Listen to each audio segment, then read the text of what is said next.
Hey everyone, welcome back to the Untold Season Podcast with Heather Gabrielle. I am really excited for today's episode.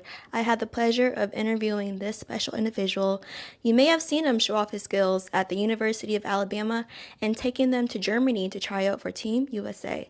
So, without further ado, please give it up for Peter Barry. Do you know how long I've been trying to get you on this podcast? Heather, I'm sorry.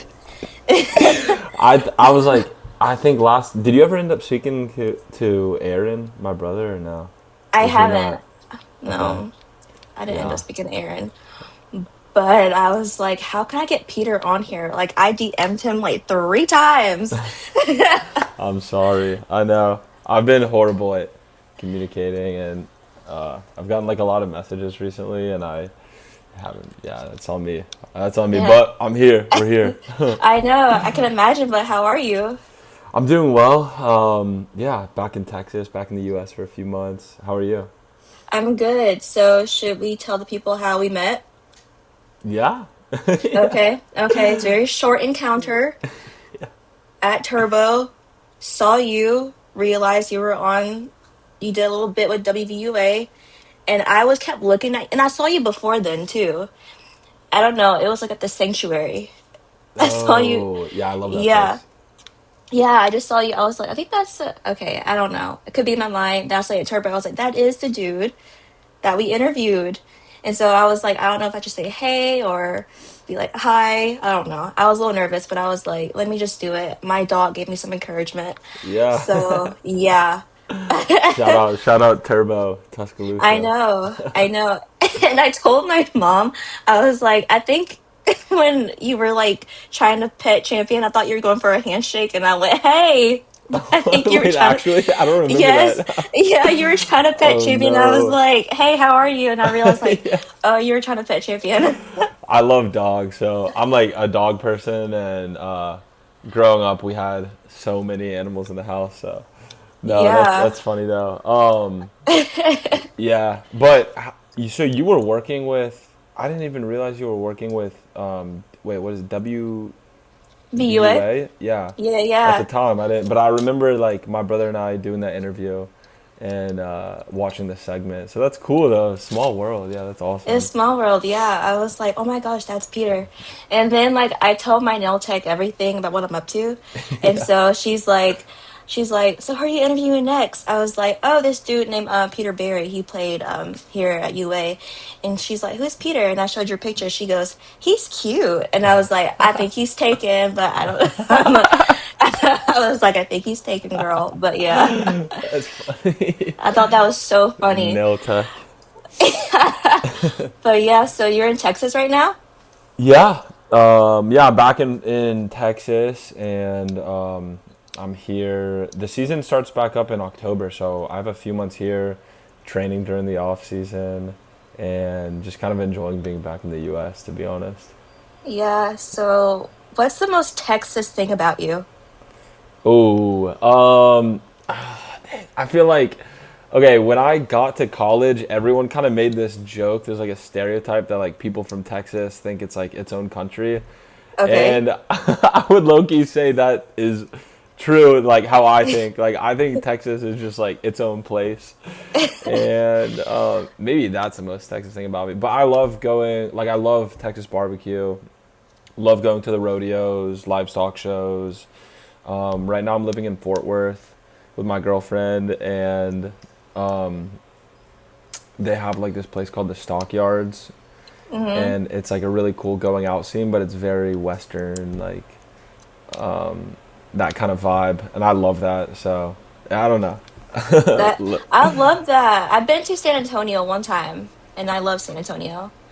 And then my cousin moved to Dallas for a bit, but she moved back to Florida. But I think she said her time there was great. So yeah, I always found Texas a really good state.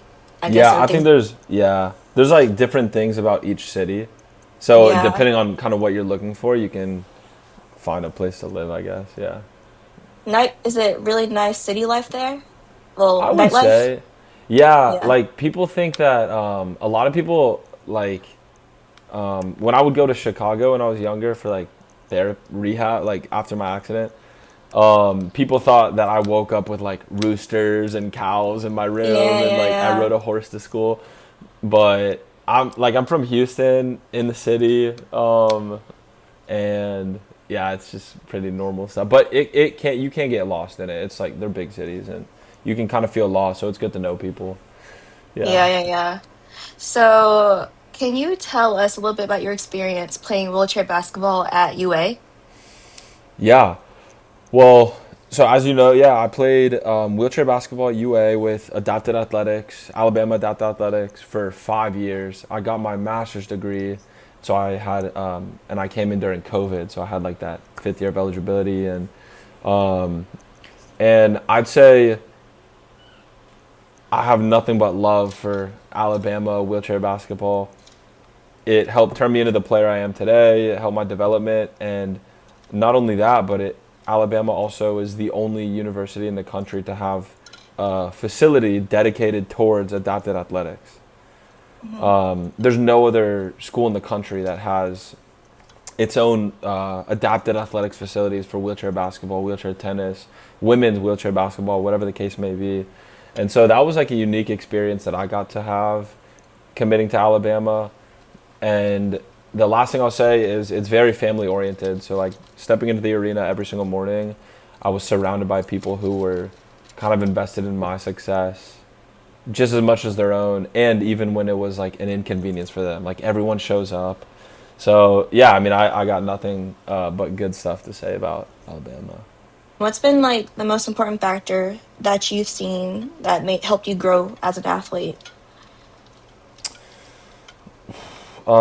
That's a great question. I think okay, I might give like a different answer than most, and but mine's pretty simple, and I just think it's what you put in.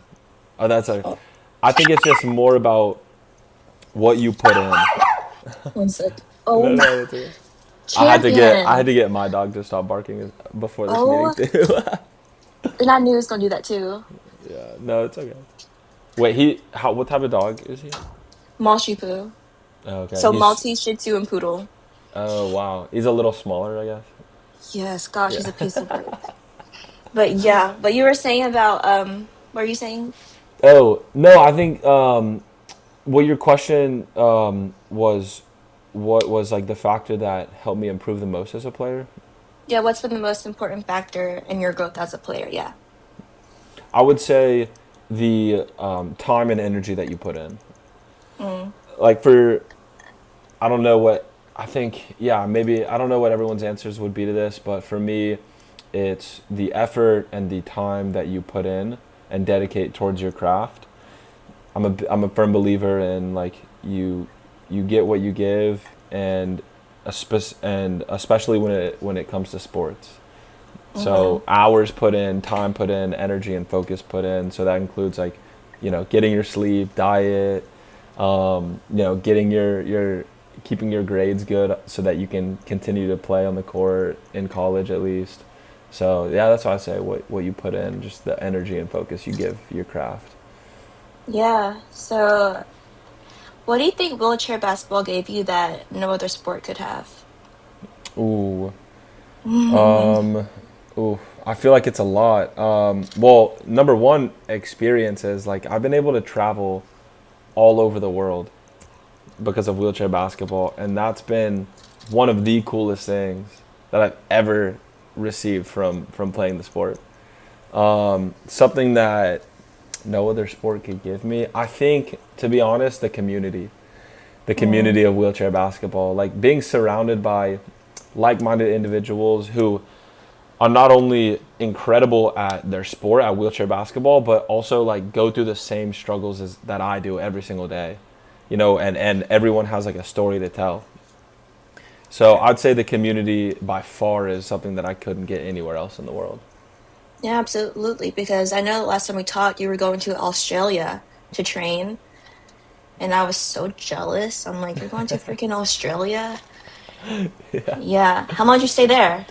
I ended up playing in Australia for 3 months. So I lived there, and I was playing for a team in Brisbane, but I was able to travel to all the cities like on the coast there, like Darwin, Melbourne, Sydney, and yeah, just meet incredible people, see a side of the world I've never been to before, and I hopefully will be back at the same club in the future. One of these Yeah. summers, it'll work out again. Yeah. Yeah, and so, okay, so I'm not really familiar with wheelchair basketball, but I imagine there is a lot of strategy and technical skills involved. So, how important are things like the chair positioning and angles to the success in the game? Yeah, those tiny details, like you mentioned, are incredibly important for a team's success in wheelchair basketball. I think when most people watch it, you just see kind of the more surface level stuff, like wow, these Yeah. guys only can use their upper bodies, but the court and the hoop is the same height and the same size. Everything's regulation. You might notice like chair fouls, but until you Mm-hmm. really get into it, you don't start noticing how important the details are. Chair positioning, like hand speed, and one of the things that my coaches preach is the details. My coach in Bama used to say it's a game of seconds and inches. So chair positioning down to a couple centimeters or inches can change over the course of a game, can change the outcome. And the Yeah. team that can do simple better is usually going to come out on top. So like just getting the details right consistently every game, and then the bigger things like making sure you can still shoot late in the fourth quarter when your shoulders are tired and hit full speed when you need to, and still you have your voice late in the game. Stuff like that is kind of like always a given. You have to be able to do that. But I think the details is what separates great teams from good teams. So Yeah. Is there a incredibly play that, important, yeah. yeah, is there a play that you made that you were like, that still sticks with you? A play that I made. Yeah, like a shot or something memorable that you did during like a game? Oh, yeah, I guess. In so I always love kind of I'm a very physical player. I'd like to think of myself like that, and I Yeah. like to get on the ground, hit guys on their chair really hard. I don't shy away from that contact, and I just remember in college and even now, like I just try and fight for loose balls, or if a ball's going out of bounds, like I'm gonna throw my chair out of bounds to get a loose ball, and those are always fun for me because the crowd is always like has a crazy reaction. Like, oh, he had a crazy fall, and there's like three chairs on the ground, but everyone's okay. And I Yeah. would say, yeah, diving for loose balls for sure is pause, but is is like yeah something memorable, I guess. Diving for loose balls. All right. I'll have to like actually like see it because I'm such a visual person. Like I have to see it. Yeah, I have a clip of it was 2023 when we won our national championship with Bama. It was the semis versus Illinois, and there was a loose ball going out of bounds. An Illinois player who actually plays in Germany now, and I were both going for the ball. He kind of beat me in terms of like he beat me to the ball a little bit and cut off my angle to save it, Hmm. but I was able to like full speed get into like his spokes, like the soft part of his chair, like get my hand on the ball and kind of make it look like a foul. I probably fouled him, but they called the foul on him, and it was like a huge collision. Like you could hear the entire gym go silent, and we both popped up and we were okay. I'll send you that clip if I Yeah, can send find me it that later. Yeah, clip. I got you. That sounds scary though. Like like anything with the word collision in it. Like I'm like Yeah, I was like, what is that's scary. yeah. But yeah, so how was your trip to Germany though?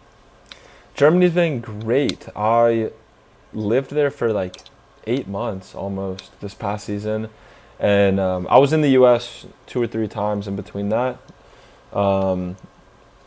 trying out with Team USA. But yeah, Germany's been great. It's been eye opening to experience like a new culture that I've never seen, to meet my teammates and coaches who are all very supportive, and to like better myself as a player and on and off the court too. So Yeah, it's really been like a blessing for me, and I re-signed with the same team, so I'm looking forward to going back. that's good. So what did a Yeah, typical week look like for you as you were training for Team USA? I was. not changing things up too much with our practice schedule in Germany.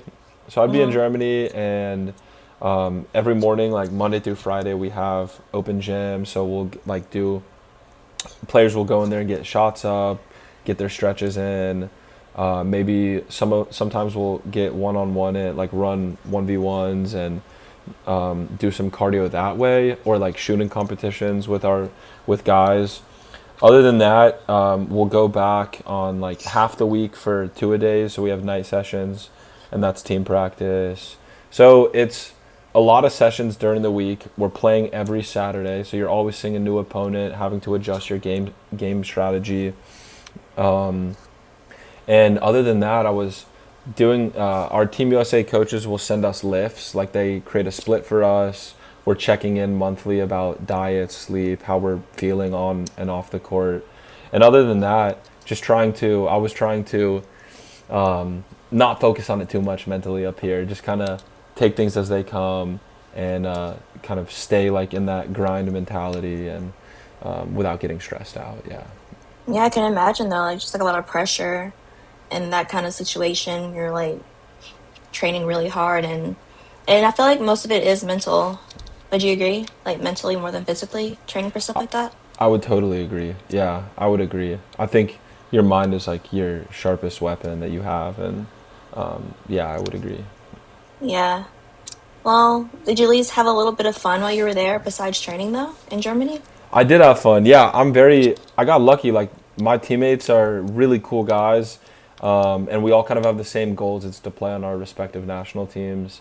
So I was every day getting to battle on the court with guys from the German national team, Australian national team. One of my teammates played for the Japanese national team, and Oh, I was really? trying to get my roster with USA. So yeah, we had a great time. We'd go out on the weekends and go get coffee after lifts and stuff. So yeah, it was good. Yeah, I know they say like the food is better out of the country. I have yet to try food out the country. Really? So, yeah, I've never had anything. So, how was the food there? Like the coffee, was it different? Oh yeah, the coffee is insane, and the culture around coffee, like people take it seriously. Like they they're like, yeah, Starbucks is disgusting, and like people like make Nespresso pods every day. It's like offensive to coffee over there, I feel like. But yeah, the best coffee was Fridays. We would go to the farmers market, and they had a little like tent set up there, like a little coffee truck, and by far the best coffee I've ever had. Yeah, see, that's what I want. I want someone who's passionate about making my coffee. Like Absolutely, I yeah. want you to be excited about it because I've been to Yes. a lot of coffee shops. They're just like, "Well, what do you want?" I'm like, Yeah, "Well, yeah, I'm like, yeah. "What's good?" They're like, the latte." I I'm feel like, like a yeah, an energetic like barista will change your "Yeah, coffee experience. Yeah, and I yeah, take my coffee seriously. I love coffee, so I yeah." appreciate that part of it for sure.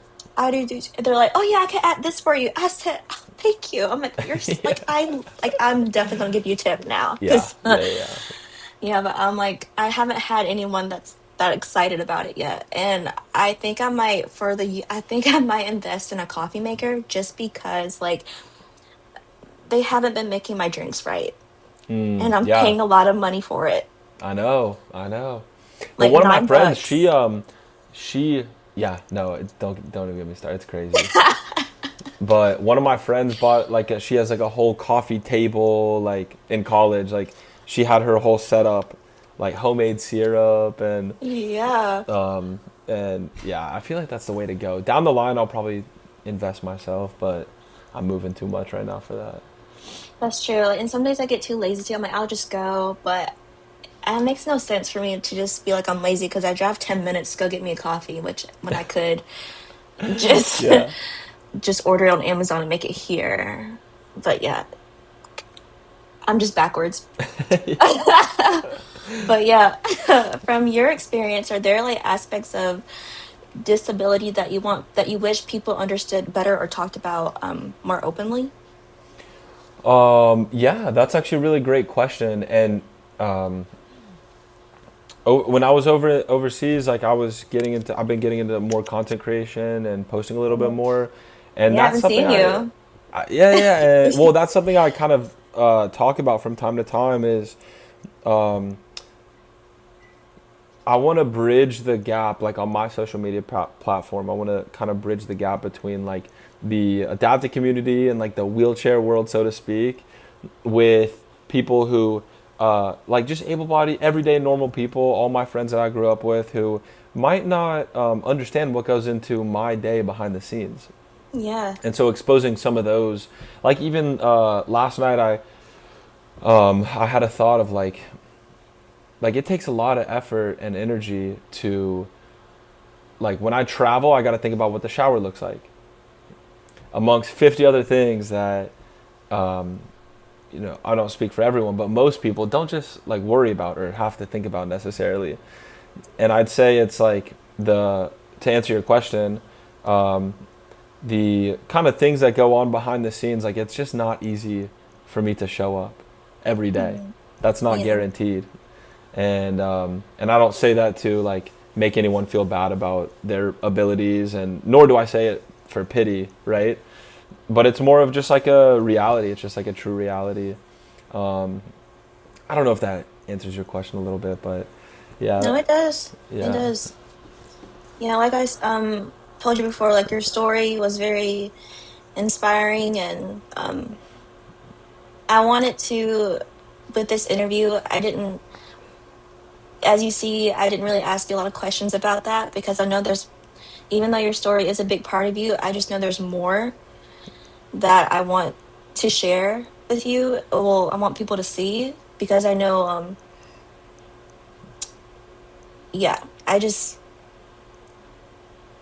didn't want to harp on that a lot. yeah. No, I appreciate you saying that. I think I know where you're coming from because I've said this many times when people kind of don't know how far to go into it. Like, um, I wouldn't change my story for the world. I wouldn't change my journey for the world. And although I wouldn't wish it on anyone else, like my family's experiences and the accident, whatever, I wouldn't wish on anyone else. It's helped transform me into who I am today, and I wouldn't really trade that. And I know it'll help. It'll continue to help me transform and grow as a human. So yeah, I wouldn't trade that. But I appreciate kind of where you're coming from. Yeah, seriously, I do. Yeah, because just talking to you, like you and your brother both, like you guys are just so good, just good people, and I just want people to see that. And yeah, even just one conversation with you in that coffee shop, I was like, man, I really like him. He's a really nice, like genuine human being.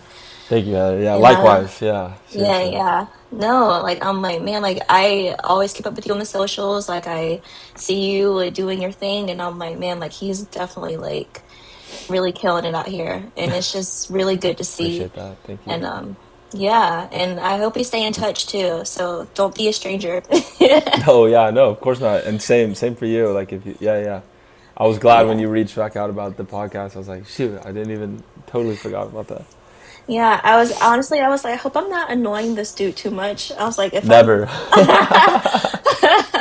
I was like, I hope I'm not bothering him. I know he's training and stuff, but I'm like, let me see if he has a little bit of time. It's off season right now. I was like, hell yeah, I can fill 1 to 2 on Wednesdays. Yeah, so well, second to last question, if someone asked you today what success looks like, what would you tell them? What success looks like? Yeah. I mean, honestly, I don't know if this is really cliche, but my actual definition, like what success looks like for me, is waking up every day with like a passion that fulfills you, like something Mhm. to chase every single day that makes you feel good. And for me, that is like what goes into that is my basketball and pursuing like my basketball career, but also the content side of things. Like I will receive messages from parents of children with disabilities or people with disabilities or athletes who say like, dude, your content really helped me today. I needed to hear this message. And that's like the most fulfilling thing. If I don't post another video, I've already done my job. Um, and yeah, I would say kind of that type of fulfillment, like searching for your passion and something you're passionate about, and then just going all in on that. Like double down on yourself and go all in. Yeah. That's amazing though. People DM you and being like, "That's amazing." Yeah, it's really awesome. I can imagine how that feels too. You're like, "Oh, actually helped someone today." Like So that's great. rewarding. Yeah. Yeah, just one person, just one. I'm like, I think that should be the motto. Like, if I could just help out one person today, like that should be like that means everything. Absolutely. Yeah. Yeah. So, last question: what's next for you, both on and off the court?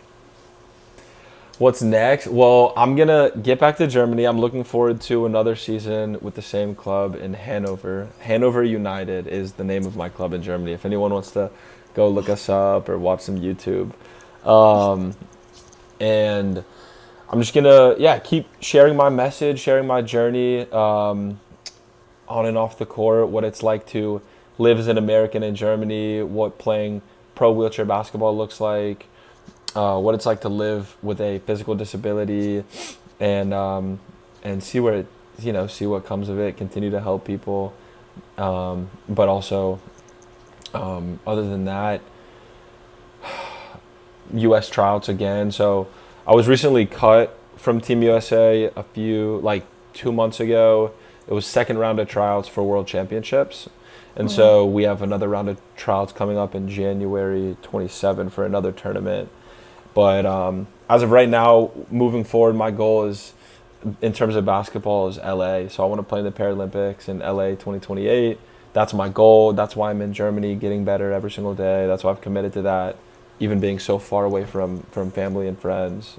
Um, and then I'm not looking at much beyond that. I'm trying to stay in the moment. Yes, Yeah. of course. Yeah, is your brother in Texas with you?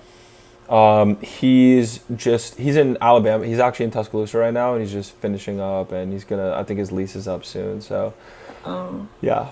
so he'll be flying out with you. So he'll be flying to Texas soon, I think he'll or be coming back, yeah, to Texas, and then he's still trying to get a contract overseas, so he wants to play there as well next year.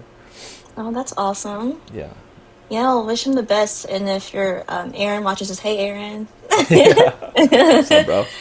Yeah, but yeah, it was so nice talking to you and catching up with you. I'm so glad you got the chance to. Well, I'm really happy that you set time out to do this today. Oh So, my God, I didn't even. Yeah, it's my pleasure, and I'm sorry it took this long, but I really appreciate it. Thank you for making it work. Thank you for thinking of me, and of we'll do it course, again. yeah, do a follow up, and I'll like ask you about how Germany's going. Yeah, yeah, yeah. We'll do it from over Yeah, there. But yeah, real quick, yeah. because I want to give you your flowers too. I've seen some of Uh, the people you've had on the podcast. Like, I feel like you've had some big names, and I was looking at some of their accounts, like big accounts. So keep killing it with the podcast and keep doing your thing. I really hope it takes off, and I'm wishing nothing but the best. Thanks, Peter. You'll be Yeah. like one of the many people that I thank because I know the guests that I've gotten so far, I'm grateful for all of them because you guys didn't have to. So I do appreciate your time, everyone's time that have gotten on here. Like I don't take that lightly. Yeah. No, I can So tell. yeah, I can tell. You put a lot into this, so keep going.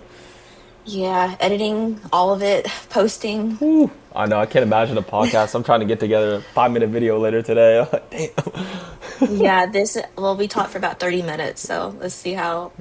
But I don't think it should be too bad. I Yeah. just got to edit out champions barking, Oh yeah. Hey and we'll see champion. how. Yeah, we'll see how that goes.